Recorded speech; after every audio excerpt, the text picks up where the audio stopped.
जल्दी जल्दी बर्तन धो लेती हूँ, फिर मेरा फेवरेट सीरियल आने वाला है, टीवी देखूंगी फिर बैठ के आराम से। अरे बहू, ये क्या जल्दी जल्दी में बर्तन धो रही हो? देखना कहीं हमारा क्रॉकरी का सेट ना तोड़ देना तुम। वैसे ही पता नहीं तुम्हें कहाँ की जल्दी लगी रहती है। सब्जी भी इतनी तेज गैस में बनाती हो कि रोज ही जली हुई होती है। थोड़ा सिम में बना लिया करो, स्वाद भी बनती है और अच्छी भी बनती है, गैस भी कम खर्च होएगी। अरे मम्मी जी, काम तो ऐसे ही होता है, कौन लगा रहा है धीरे धीरे धीरे। अपना तो उसूल है कि जल्द से काम निपटाओ और आराम करो। अब कौन समझाए इस जमाने की बहुओं को। अरे हमने भी काम किया था, बड़े आराम से प्यार से काम करते थे। और आजकल की बहुएं ये तो पता नहीं किस हड़बड़ी में रहती है कि काम खत्म करके पता ही नहीं क्या करेंगी। शुक्र है गई यहाँ से, पता नहीं क्या दिमाग खराब करती रहती हैं। खुद तो कुछ करना नहीं है और मैं करती हूँ तो टोकती रहेंगी हर वक्त। क्रॉकरी का सेट ऐसे बोल रही है जैसे पता नहीं कितना ही महंगा सेट होगा। रखा है बाबा आदम के जमाने का क्रॉकरी का सेट। तो अच्छा है, तोड़ी दो इसको जानबूझ के, बेकार सा सेट। और ये टूटेगा तो पता नहीं क्या कर देंगी। चलो भाड़ में जाने दो इन चीजों को। मेरा तो अब सीरियल शुरू होने वाला होगा, जाके देखती हूँ जरा सीरियल। मम्मी जी लाइए, मुझे रिमोट दे दीजिए, मुझे अपना सीरियल देखना है। अरे क्या बात कर रही हो बहू, देख नहीं रही हो? मैं सीरियल देख रही हूँ, मुझे अपना सीरियल देखने दो। जब फ्री होगा टीवी तो देख लेना, अभी तो मैं देख रही हूँ। अरे मम्मी जी, आप भी क्या बात कर रही हैं? आप तो सुबह से टीवी देख रही हैं, थोड़ा सा मैं देख लूंगी तो क्या हो जाएगा, आप बाद में देख लेना। अरे बोल तो ऐसे रही हो जैसे टीवी दहेज में लाई थी। बोल दिया ना तुमको कि मैं अपना सीरियल पहले देखूंगी फिर देखना तुम। मैं तो ले ही आती दहेज में, पर आपने महान बनने के चक्कर में मेरे पापा को बोला था कि आपको लड़की 2 ही कपड़ों में चाहिए, तभी मैं कुछ नहीं लेके आई, ना ही मेरे पापा ने कुछ दिया। नहीं तो मेरे को ये दिन थोड़ी देखना पड़ता, पापा तो सब देने को तैयार ही थे मुझको। हाँ हाँ, ज्यादा बातें मत बनाओ, मैं टीवी देखूंगी पहले, मैं सीरियल अपना देखूंगी। तुम जाकर बाहर घूम के आओ कहीं पे, सारा दिन घर में पड़ी रहती हो, जल्दी जल्दी काम करती हो, फिर टीवी तुमको देखना है। अरे मैं देखूंगी ना अपना, जाओ तुम बाहर घूम के आओ। क्या है इस घर में तो अपनी मनपसंद का टीवी सीरियल भी नहीं देख सकते हैं। अपने आप सारा दिन टीवी देखती रहती हैं और जब मेरे देखने का नंबर आया तो बोलती हैं बाहर जाकर घूम लो। अरे बहू रानी, बाहर कैसे घूम रही हो, सब ठीक है ना? अरे चाची जी आप, नमस्ते, कैसी हैं आप? अरे बेटा मैं तो ठीक हूँ, पर तुम थोड़ा उदास सी दिखाई दे रही थी, क्यों क्या हुआ? कुछ कहा क्या सास ने तुम्हारी? अरे नहीं नहीं चाची जी, वो तो क्या कहेंगी, कुछ नहीं कहती हैं वो तो। हाँ हाँ जानती हूँ मैं तुम्हारी सास को, वो तो बहुत तेज है। तुम तो बता ही नहीं रही हो जानबूझ के कुछ। बताओ बताओ, तुम्हारा दुख भी थोड़ा हल्का होगा। क्या बताऊँ चाची जी, मैं अपना काम जल्दी से निपटा कर टीवी देखना चाहती थी, पर वो जो है महारानी हमेशा टीवी के आगे अड़ी रहती है, देखने ही देती है मुझे अपना सीरियल। अब बताओ मैं क्या करूँ? हाँ भाई ये बात तो तुम्हारी ठीक है, सारा दिन कौन टीवी देखता है भाई, कभी वो देख ले, बाकी जब तुम फ्री हो तो तुम देख लो, ऐसा ही होना चाहिए। पता नहीं, मुझे तो पता ही है थोड़ी तेज है तुम्हारी सास। अब आप ही बताओ चाची जी, मैं क्या करूं? मेरा तो कोई जोर ही नहीं चलता, मैं टीवी देख ही नहीं पाती।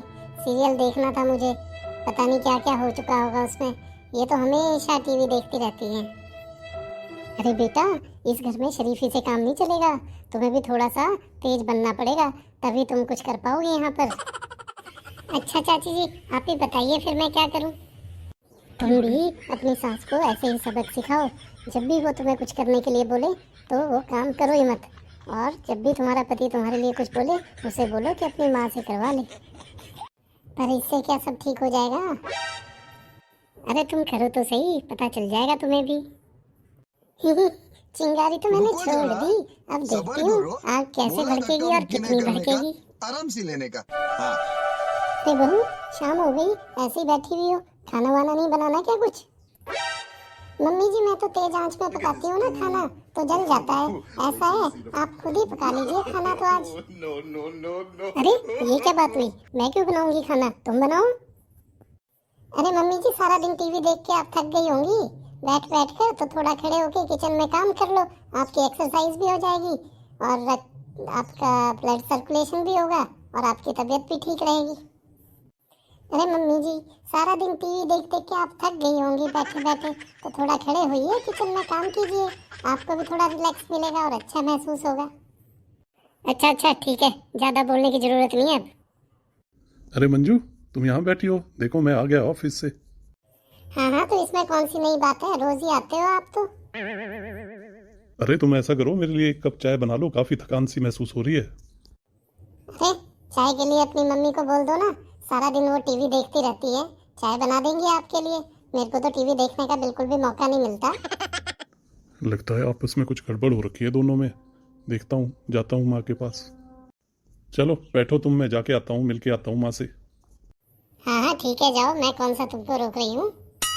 मम्मी, मैं आ गया। और आप किचन में क्या कर रही हैं आज? अच्छा आ गए तुम। अरे किचन में क्या कर रही हूँ, तुम्हारी बीवी ने मना कर दिया कि खाना वाना नहीं बनाएगी, तो वही बना रही हूँ, और क्या करूँगी किचन में मैं। अच्छा, अरे मम्मी ऐसा क्या हो गया कि वो काम नहीं कर रही है और आपको करना पड़ रहा है? अरे पता नहीं बेटा, किसने कान भर दिए उसके। एक तो सारा दिन मेरे पीछे पड़ी रहती है कि उसको अपना सीरियल देखना है और मुझे टीवी नहीं देखने देती, और अब तो उसने काम करने से भी मना कर दिया है। अरे ऐसे कैसे चलेगा मम्मी? घर ऐसे थोड़ी चलता है लड़ झगड़ के। घर तो प्यार मोहब्बत से चलता है।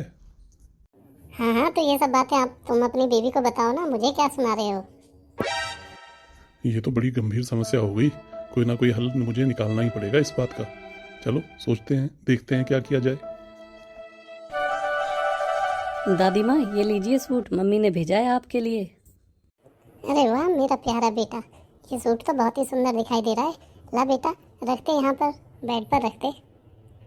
और पता है दादी, मम्मी नानी से बात कर रही थी फ़ोन पर और बोल रही थी कि आप तो बहुत ही अच्छी हैं और उनका बहुत ध्यान रखती हैं। अच्छा ऐसा कह रही थी, ये तो बहुत अच्छी बात है। हाँ दादी, अच्छा चलो मैं जाता हूँ, मुझे खेलने जाना है। ठीक है बेटा, आराम से खेलना, चोट मत लगा लेना कहीं। देखो तो कितनी अच्छी बहू है मेरी, मेरे लिए सूट भी भेजा है और अपनी माँ से मेरी तारीफ भी कर रही थी, और एक मैं हूँ जो उसको एक सीरियल भी नहीं देखने देती। अरे बेटा, ये सूट कैसे लेके घूम रहे हो हाथ में।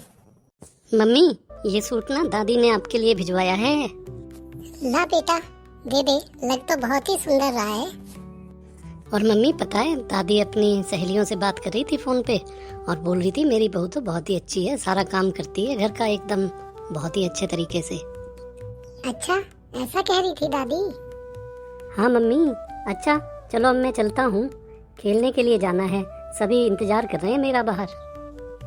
देखना मम्मी जी कितनी अच्छी है, मैं तो इनसे मुंह फुलाकर बैठी हूँ, कुछ काम नहीं कर रही हूँ, और वो बेचारी मेरे लिए सूट भेज रही है। मैं भी क्या एक सीरियल के कारण ऐसा सब कर बैठी। पापा हो गया काम, मम्मी और दादी दोनों को ही मैं गिफ्ट भी दे आया और जैसा आपने बोला था वैसा ही बोल कर आया हूँ बिल्कुल। अरे वाह मेरा राजा बेटा, क्या बात है, तुम तो अब खूब बड़े हो गए। और हाँ, इसी बात पर ये लो तुम्हारा गिफ्ट। थैंक यू पापा, ऐसा ऐसा कोई भी काम हो तो मेरे को बता दिया करो आप। मम्मी जी मुझे माफ कर दीजिए, ये चाची जी की बातों में आकर मैं पता नहीं कैसा व्यवहार कर रही थी घर में आपके साथ। अरे बेटा, माफी तो मुझे भी मांगनी चाहिए तुमसे, और मैं मांगती हूँ। एक टीवी के चक्कर में मैंने तुम्हें कितनी खरी खोटी सुनाई। अरे नहीं नहीं मम्मी जी, आप क्यों माफी मांगती हैं, आप तो बड़ी हैं, आप जो चाहे मुझसे कह सकती हैं। अरे नहीं बेटा, मैंने सही में तुम्हारे साथ बहुत गलत किया, मुझे तुम्हें सीरियल देखने देना चाहिए था, मैं ही सारा दिन टीवी पर लगी रहती थी, इसलिए तुम्हें गुस्सा भी आया। अरे नहीं मम्मी जी, कोई बात नहीं है, आप देखिए, दिन भर देखिए टीवी, मैं खूब सेवा करूंगी आपकी। अरे नहीं बेटा, अब तो मिलकर देखेंगे हम सीरियल, मेरे वाला फेवरेट तुम देखना और तुम्हारे वाला फेवरेट मैं भी देखूंगी, ठीक है। जी मम्मी जी, अब तो मैं बहुत खुश हूँ।